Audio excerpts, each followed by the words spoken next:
안녕하십니까, 박병욱입니다. 조선일보에 S프로에서 이렇게 해가지고 이제 글을 올리신 변희연 테크부 차장이시네요.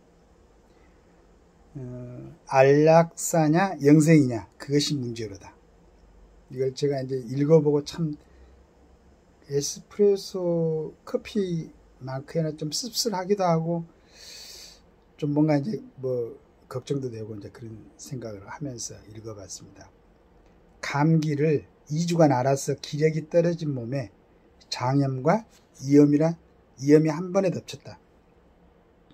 열이 오르고 복통, 두통, 근육통이랑 삼중구에 잠을 설친 어느 새벽 가까스로 정신을 차려 24시간 약국을 검색했다. 걸어서 20분 거리에 약국이 있었다. 차마 70세가 넘는 아버지나 어머니에게 새벽 3시 약국행을 부탁할 수는 없었다. 끙끙거리며 눈을 질끈 감자 머리가 어지러웠다. 약국 생각에 부모님 생각에 어느덧 70대가 되었을 때 내 모습이 떠올랐다. 앞으로 신상의 변동이 없다고 가정할 때 혼자 살고 있을 가능성이 높다. 지금이야 감기나 장염 정도로 고생하지만 그땐 더 큰 병에 걸릴 수도 있다. 호흡이 곤란해지거나 의식을 잃고 쓰러지는 상황이 발생하면 몸에 차고 있는 스마트 시계 반지와 같은 에어러블 기기를 통해 병원에 연락이 갈 것이다. 그 후에도 의식이 없거나 거동을 할 수 없는 상태가 된다면 어떻게 될까? 혼자서 제대로 된 치료를 받는 게 가능할지, 치료를 받는 뒤 아프기 전처럼 생활할 수 있을지 의문이다. 더 큰 문제도 있다. 치매에 걸린 독거노인의 일상은 도무지 가늠이 가질 않는다. 초기 치매 증상을 자각했을 때 제발로 요양원에 들어가야 할까? 그곳에서 먹고 자며 목숨을 이어가는 시간이 온전한 삶이라고 할 수 있을까? 너와 함께 맞닥뜨릴 수 있는 온갖 질병과 고통에 대해 생각하다가 그날 오후에 본 안락사 캡슐 기사가 떠올랐다. 지난 18일 안락사 단체 더 라스트 리조트는 스위스에서 조력 자살을 위해 사르코가 사용될 것이라고 밝혔다. 사르코는 캡슐 내부 산소를 질소로 바뀌어 저산소증으로 죽음에 이르게 한다. 버튼만 누르면 30초가 채 되지 않아 공기 중 산소량이 21%에서 0.05%로 급격히 떨어지고 사망 전 5분 동안 무의식 상태에 머물게 된다. 심지어 무의식 상태에 들어가기 전 약간의 행복감도 느낄 수 있다고 한다. 진통제를 들어보아도 이길 수 없는 고통에 육체와 정신이 너덜너덜해질 바엔 치매 독거 노인이 되어 인간이 아닌 무생물과 같은 존재로 취급받을 바엔 사르코의 몸을 뉘는 것도 나빠 보이지 않았다. 사르코는 석관을 뜻하는 사르코파스에서 따왔다. 극심한 고통에 이르는 병이나 치매에 걸릴 경우 어떻게 사르코가 있는 스위스까지 갈 수 있을지 궁리하고 있을 때 최근 테크 전문지 아이어드에 실린 레이 커즈와일의 인터뷰가 생각난다. 신시사이저 키보드 브랜드로 유명한 커즈와일은 발명가이자 천재이고 개짜다. 특이점이 온다. 베스트셀러로도 잘 알려져 있는데 지난달 특이점이 더 가까이 왔다는 신간을 냈다. 커즈와일은 인간이 아직 발명되지 않는 의료 기술을 활용해 더 오래 살 수 있을 뿐만 아니라 궁극적으로 특이점에 다다르면 기계에 합쳐지고 초지능이 되어 무한히 살 수 있다고 주장한다. 그는 사람들이 99세까지 살고 싶지 않다고 말하지만 막상 99세가 되면 생각이 달라진다며 120세 아닌 300세까지 사는 인생에 대해 이야기한다.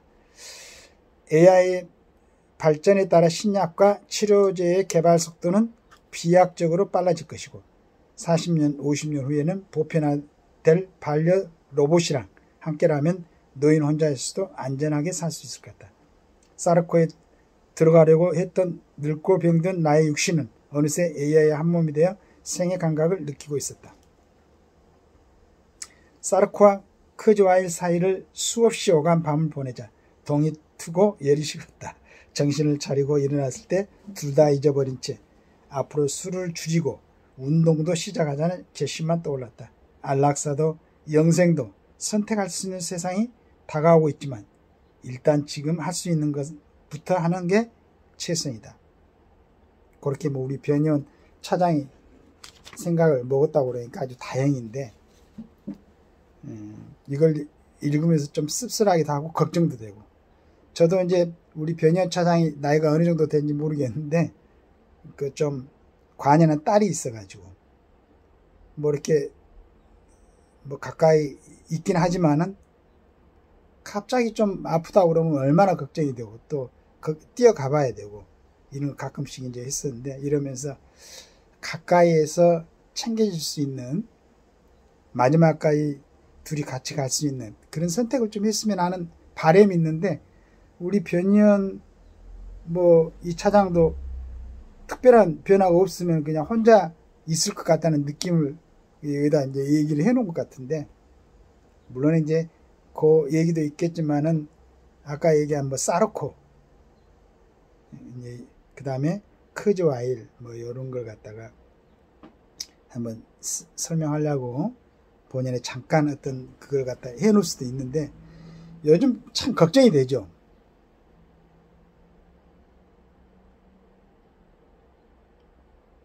그래서 나는 이제 두 가지 지금 어디에 전번에 건강보험공단 거기 가갖고 이제 사전의료 연명 그거 갖다 저도 한 5년 됐나요? 5년 더 된 것 같은데 그때 한번 이렇게 써놓고 온 것 같은데, 그러면서 본인이 그런 걸 좀 선택할 수 있었습니다. 실은 굉장히 심각한 얘기입니다.